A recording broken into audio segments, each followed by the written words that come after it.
Well, welcome to the third chapter of Jonah. We'll continue where we left off on the second chapter, and it begins in verse 1. It says, Ke ageneto logos kiriou prosionan ek devteru legon. And it came to pass the word, the logos, kiriou, prosionan, the second time, devteru, the Deuteronomy, the book, the second law, saying, Legon, Anastati, Porevthiti is Ninevei, Tin Polin, Tin Megalin, Ke Kirixon en Avti Kata, To Kirigma, To Emproston o Ego, Elalisa Pros, say. Rise up, go unto Nineveh. You see here they have the diaresis with the two dots above the epsilon, and then so it's Nineveh with the epsilon diphthong Nineveh, and the pronunciation is accented on the iota. So rise up and go unto Nineveh. So it's now the word of the Lord to Jonah the second time. First time he said to do it, and now and Jonah did the opposite. Now Jonah is laying on the beach after spending 3 days in the belly of the sea monster, and God is telling him to do the same thing. And kirixon, to proclaim in it. Kirigma is English derivative. The authoritative apostolic pronouncements were called kirigma. And this is where it comes to proclaim. It wasn't to go into the city and start a church, but to get out into it and proclaim as a herald would. And according to the proclamation, the kirigma, which I, ego, being ego, I spoke, elalisa, the laleo, that has to do with speech, lalia, which I spoke to you before, and of the destruction of the city. And verse 3, it continues, Ke anesti ionas ke aporevthi is Ninevei, katha Elalise Kyrios. So here Jonah rose up and went into Nineveh as the Lord spoke. Elalisa. Ide Ninevei in polis megali to theo osi porias odhu trion imeron. And Nineveh was a great city. It's had something like 15 gates in it. It was huge. It was a city that is mentioned in Genesis for the first time, chapter 10, verses 9. It starts and it says, this one was a giant hunter with hounds before the Lord God. On account of this they shall say, as Nimrod, a giant hunter with hounds, before the Lord. And came to pass the beginning of his kingdom, Babel, and Erech, and Akkad, and Calneh, in the land of Shinar. From out of that land came forth Assyria, and he built Nineveh, also in the midst of Calah.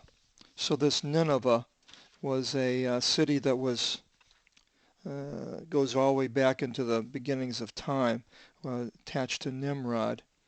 And it's on the eastern bank of the Tigris River up in northern Iraq today, near the city of Mosul. It's mentioned it became really very powerful around 700 BC with Sennacherib, the king who attacked Judah with Hezekiah being the king, and he took over most of the country, but not Jerusalem, as it mentions in the history there in the Chronicles. But Nineveh was talked about or against. If you go into the book of Nahum, you'll see that the whole thing is about against Nineveh, the concern of Nineveh. It says in the first verse of Nahum, the scroll of the vision of Nahum, the Elkoshite. So it's all about Nineveh. We'll be going into Nahum, and we'll go into this a little bit more. And then it mentions it again in Zephaniah 2:13, where it says, "And he will stretch out his hand against the north, and he shall destroy the Assyrian, and he shall establish Nineveh for a waterless extinction, as a wilderness." And that's what happened. Nineveh went into extinction. It was covered over by the sands, and by the time of Xenophon, later when the Greeks went through that area, there was no sign of the city at all. It was just all flat until the 1840s, when Sir Henry Layard explored this area and discovered the lost palace of Sennacherib with its 71 rooms and 2,000 cuneiform clay tablets. And so then all of a sudden it all opened up as far as this history of Nineveh. So Nineveh was a great city, 15 huge gates, that many of them were rebuilt. And it says right here, Nineveh was a megali. We have the great megaton bama, megali polis, a metropolis, the main city. To theo, theology being the derivative, as the goings of a journey, odhu, a cathode, a current, a way of a current. Of trion, three, tri, emeron, days, ephemeral, has to do with daily things. Then verse 4 continues, ke irxato ionas, tu eporevis theis, tin polin, osi, porian, emeris mias, ke akirixe, ke ipen, eti tris imere, ke Ninevei catastrophisete. And Jonah began to go through, or to go into the city, polis, as the going of one day. Imeris, ephemeral, so one day. And what did he do? He akirixe, the verb for kerygma, for this, he proclaimed out loud as he's walking through one day. This stranger comes into their city, and he's yelling out and said, yet tris imere, 3 days, and Nineveh will be eradicated. Oh, that's pretty heavy. I mean, if somebody come walking in your city and saying your town was going to be eradicated, he might try to grab a hold of him and put him in an insane asylum. But miraculously, it says in verse 5, ke epistavson I andres Nineveh to theo, ke akirixon nistian, ke enadhisan to sakus, apo megalu, avton eos mikru avton. And the men of Nineveh believed. They believed, and Jesus mentions how the Capernaum would be basically cursed, because as the men of Nineveh believed prophet Jonah, the greater than prophet Jonah was there in Capernaum, and these men believed Jonah, and they believed they believed what Jonah said, and they believed in God. And they proclaimed, akirixon, they proclaimed out loud, a fast. And they put on sakus. Sako, we have a sackcloth. It's almost a transliteration, the first part of it anyway. From their great megalu, mega, the great people, unto their mikru, a micrometer measures small things until they're small. So from great into small, the people believed in God, and they did something about it. They proclaimed a fast. And it continues in verse 6. Ke igisen o logos pros ton vasilea Ninevei, ke exanesti apo tu thronu avtu, ke perilato tin stolin avtu, apa iavtu, ke perivalato sakon, ke ekathoson epi spodou. And the word, the logos, approached pros to the Vasileia, the king, the basilica, a place of a king, the basil plant. The word approached the king of Nineveh. He rose up, apo, from his thronu, the throne, almost a direct transliteration, and he removed his stolene, the stole. It's a word we used to use in the early 20th century. My mother did. She had a stole. It's pretty well lost now, but it was like something you put along your shoulders. He removed it from himself, and he wore sakon, sackcloth, which was a real rough, the kind of the heavy material that they store potatoes in these big sacks. It's real rough. And the idea is that this made it your fast by putting on the sackcloth and not eating. You got serious. If you weren't serious, you'd just wear something that was comfortable and you'd just keep stuffing yourself. But when you do these things for a period of time, then you're showing that you're serious about what the thing is that you are wearing these for. And then he sat upon spodou, he sat upon ashes, so he wasn't sitting on his throne anymore, but he was sitting on ashes, which were cinders, sharp and not a soft couch. So he's doing something about it, the king. In verse 7 it continues,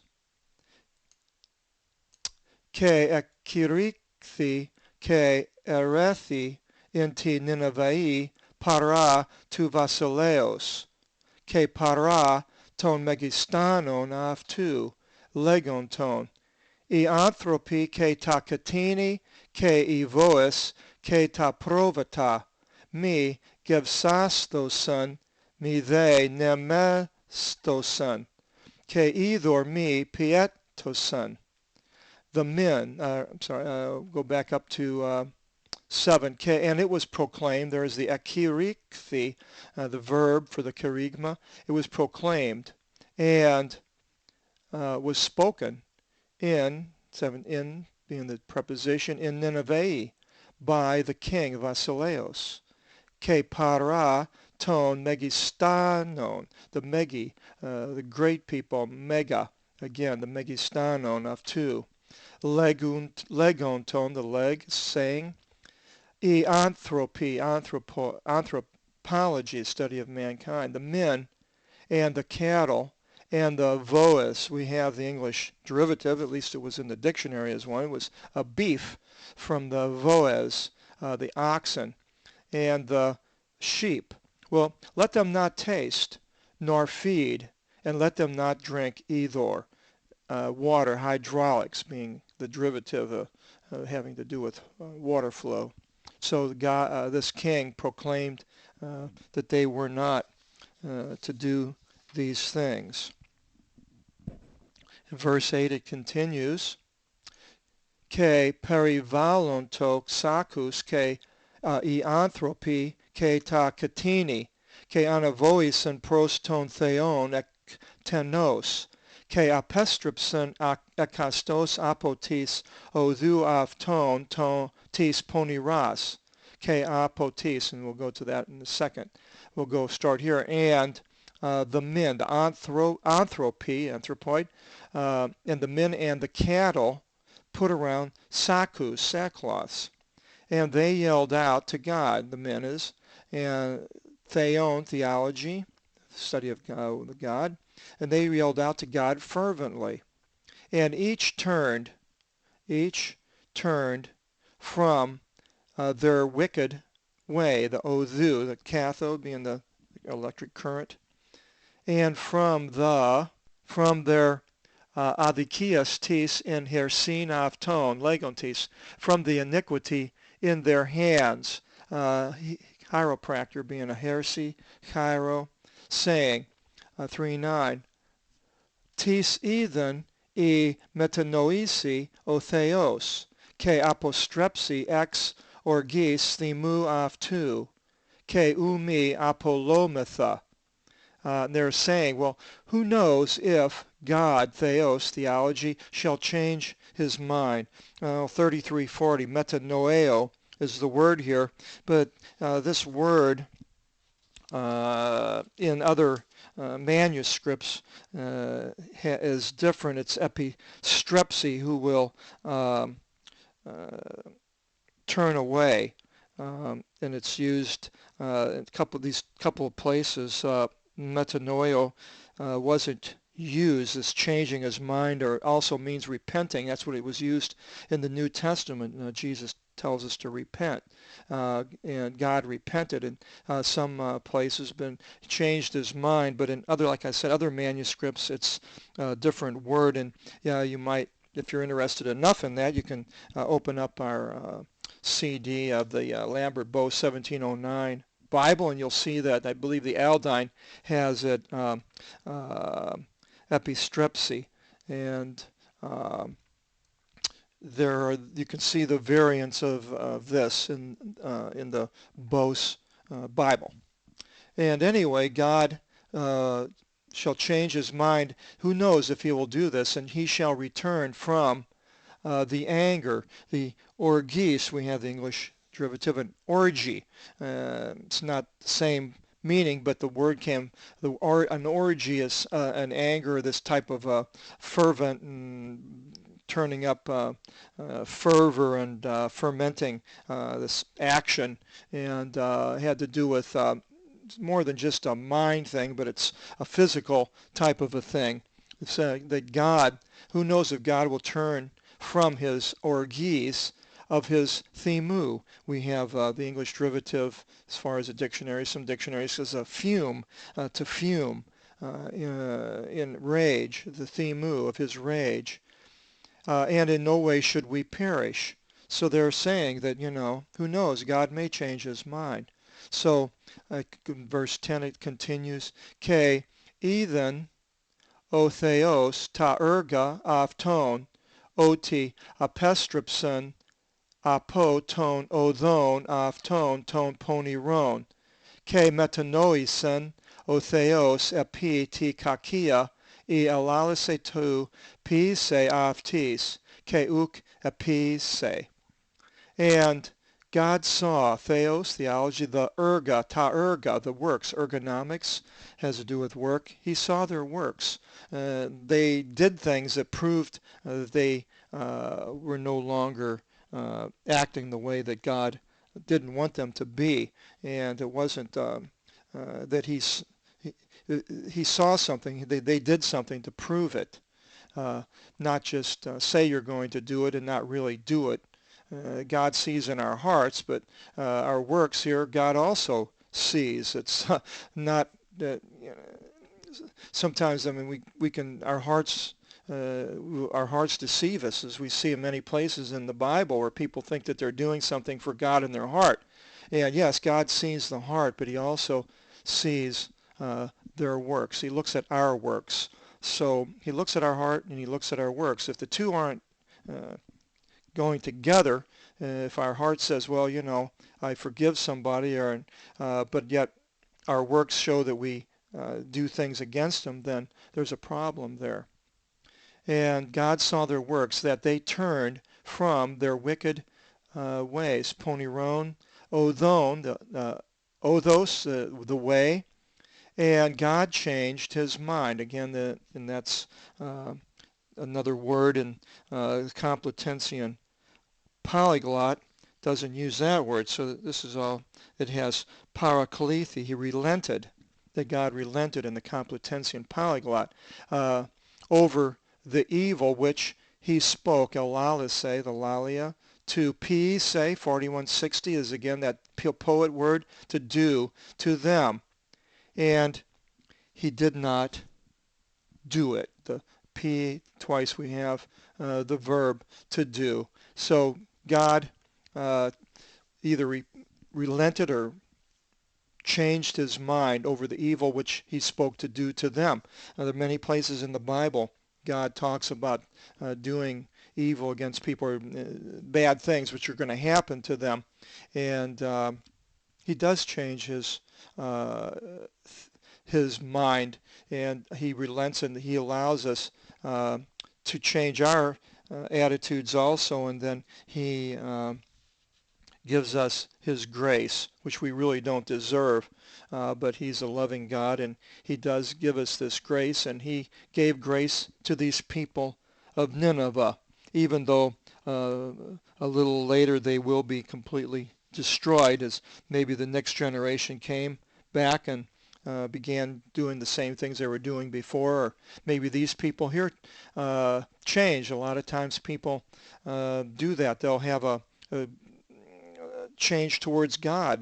That's what Jesus is talking about in the parable of the sower, how the seed fell on the rocky soil and people just thought it was great. They had an experience with God and asked God to come into their lives, but then when the problems came, they changed and went back to their old ways. So this is a condition of man, and God says in many places the word meno, to remain until the end. The one that remains until the end will be delivered. And somehow these people did change their attitude here, and they were delivered, but we'll go into the next chapter and see how Jonah reacts to what God and these Ninevites did. So we'll see you in the next chapter 4. God bless.